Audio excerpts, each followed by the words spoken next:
ఓకేనా. Social media వ్యాప్తంగా ఇంకొకటి ఐబొమ్మ రవి ఆ అంశం చాలా బలంగా చర్చకు వస్తూ ఉంది.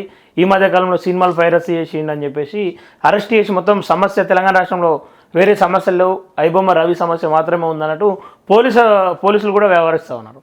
దానిపైన మీ అభిప్రాయం ఏందన్న ప్రజల నుండి వచ్చే ఆదరణ కావచ్చు ఇవన్నిటిపైన? ఐబొమ్మ రవి అనే పుట్టుగా ఎట్లా పుట్టింది? సినిమా వాళ్ళు దొంగలేపటికే పుట్టింది. సినిమా వాళ్ళు దోపిడీ చేస్తున్నందుకు పుట్టింది. ఓకే, సినిమా వాళ్ళు అతి కిరాతకంగా ప్రజల దగ్గర వాళ్ళు తీసే సినిమాకు ఒక 50 కోట్లు అయ్యేది ఉంటే 1000 కోట్లు సంపాదించిన కకృతి ఉన్నది చూసినావా? ఆ కకృతితోటే ఇటువంటి వాళ్ళు పుడుతున్నారు. ఎందుకు? నువ్వు సినిమా టికెట్లు 1000 రూపాయలు, సినిమా చూస్తేందుకు పోవాలంటే నువ్వు ఏ సినిమా టాకీస్కి పోవాలన్నా కానీ వాడు కథం మంగళవాళ్ళు అవసరం లేదు, వాడే కొరికి పంపిస్తారు మనల్ని.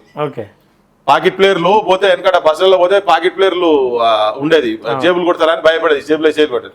ఇది అట్లా కాదు, వైట్ కలర్ మనం ఉల్టా రివర్స్ ఇచ్చి వానికి కుట్ర నాయన అని చెప్పి సినిమా వాళ్ళకి ఇచ్చుడు. అంటే ఇట్లా పాకెట్ ప్లేయర్ల కన్నా అధ్వానమైన దొంగలి కొడుకులు. ఇప్పుడు జనాలు ఎంటర్టైన్మెంట్ చూడాలి, వాడు పోవాలన్నా 1000 రూపాయలు కావాలి.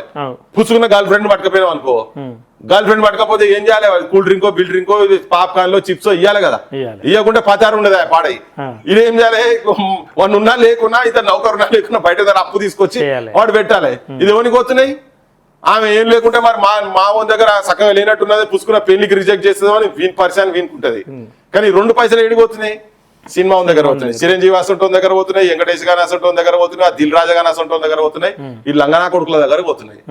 ఓకే, పుసుకున్న చిన్న పిల్లలను పట్టుకొని కూడా సినిమా పోయిందనుకో, ఒక 2 పిల్లలు ఉన్నారనుకో, పాపం గంటకో 2 గంటలకో కడుపు ఆకలి అవుతుంది కదా. ఆడికి పోయిన సమోసా కొందామంటే వాడు 200 రూపాయి, 100 రూపాయి, 150 రూపాయి. ఇంత శాండ్విచ్ కొందామంటే గదేనే. అరే ఆ సాస్ అడిగితే వాడు సాస్ కూడా 20 రూపాయలనే, నీళ్లు ఎవరినాయంటే 100 రూపాయలనే, బయటికి వెళ్ళి పట్టుకోపోదామంటే లేవా. ఇంత దోపిడీ చేస్తుంటే ఐబొమ్మలు ఉండకపోతే ఇంకేమవుతారు? అందుకనే ఇటువంటి వాళ్ళు ఆ మూలం ఎక్కడైతుంటదో వీళ్ళు దోపిడీ చేస్తున్నారు నాయనంటే మా ఊళ్ళు పోలీసులు పక్కకు పెట్టుకొని వీళ్ళు సినిమా ఇదో క్రేజ్ అయిపోయిందా నాకు అర్థమైతే లేదు. వాడు ఒక్కడు పెట్టి సినిమాలు 200 మందిని కొడతాడు. అది సినిమాల నిజ జీవితంలో పాజిబులా? ఇప్పుడు ఏదో ఎనీ హీరో అనుకో, వాడు బయట వస్తే దౌడగా 2 పెడితే అడ్డం పడుతుంటారు వాళ్ళంతా. కానీ వాడు 200 మందిని కొట్టేటువంటి చూపిస్తుంటారు. అంటే లేనిది ఉన్నట్టుగా ఉన్నది లేనట్టుగా చూపించేటువంటి దాంట్లో ఇలా బలగా మాసంటే సినిమాలు వచ్చినాయి అనుకో, వాళ్ళకి సినిమా టాకీస్ ఇయ్యరు. చిన్న సినిమాలు చేసే వాళ్ళకు సినిమా టాకీస్ ఇయ్యారంతా మాఫియా నా కొడుకులు వాళ్ళంతా, పెద్ద మాఫియా. ఇప్పుడు ఏంటంటే అందరికన్నా పెద్ద మాఫియా ఇప్పుడు సినిమా వాళ్ళది అయిపోయింది మొత్తం కంప్లీట్ గా. వాడు ఇష్టం వచ్చినట్టు చూపిస్తాడు. ఓ పోలీస్ ఆఫీసర్ అయితే వాడు సినిమాలో మన ఏంది చిన్న దాన్ని లేచి వాడు ఉచ్చబోస్తాడు, ఆ ఐపీఎస్ ఆఫీసర్ ను ఆ పోలీస్ ఆఫీసర్ అట్లా పెడతాడు, అది పెద్ద హీరోయిజం గా చూపిస్తాడు. ఆ సినిమాలు జనాలు చూడాలి.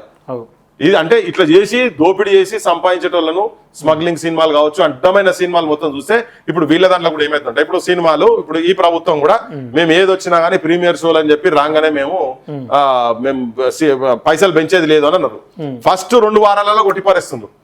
1000 రూపాయల టికెట్ చేసింది అనుకో, రేవంత్ రెడ్డి పర్సెంటేజ్ ఉంటుంది అలా. పర్సెంటేజ్ లేకుండా రేవంత్ రెడ్డి పిచ్చోడా ఇచ్చేటందుకు? అంత ప్రేమనా వీళ్ళంటే రేవంత్ రెడ్డికి? లేకపోతే ఏ గవర్నమెంట్ అయినా ఆపోజిషన్ లొల్లి చేయకరాబాయ్ అని చెప్పి వీడు 200 తీసుకుంటే వాడు 20 రూపాయలు ఇస్తారు వానికి ఆపోజిషన్ కి. ఎవరు నువ్వు లొల్లి అందరు వీళ్ళందరూ కలిసి పంచుకుంటారు. సినిమా వాడు 200 తీసుకునే, ముఖ్యమంత్రి 200 తీసుకునే, 100 రూపాయలు వానికి మంచిగా. జనం ఈ 500 ఎవరికి ఇచ్చేవరం జనంకు. సో ఇవన్నీ ఏంటంటే ప్రభుత్వాలు కనుక కరెక్ట్ ఉండేది ఉంటే ఈ ఐబొమ్మలకి ఈ బొమ్మలు ఏవి రావు. ఆడు చేసే ఖర్చుకు కరెక్ట్ గా కనుక సినిమా అదే పైసలు కనిపించేది ఉంటే జనం కూడా ఆ సినిమా అర్థమైంది ఇలా వాడి చూడరు. ఎందుకంటే క్లారిటీ 100% ఏమి ఉండదు కదా ఇటువంటి వాటిల్లో. పైరేటెడ్ అనేది అంత క్లారిటీ ఏముండదు, అయినా చూస్తున్నారంటే అఫోర్డ్ చేయలేక చూస్తున్నారు. అందుకే ఈ క్రైమ్ ఇటువంటి వాళ్ళు బుట్టకుండా ఉండాలంటే ఫస్ట్ ఈ సినిమాలను వంగా పెట్టి గుద్దాలి. తెలంగాణ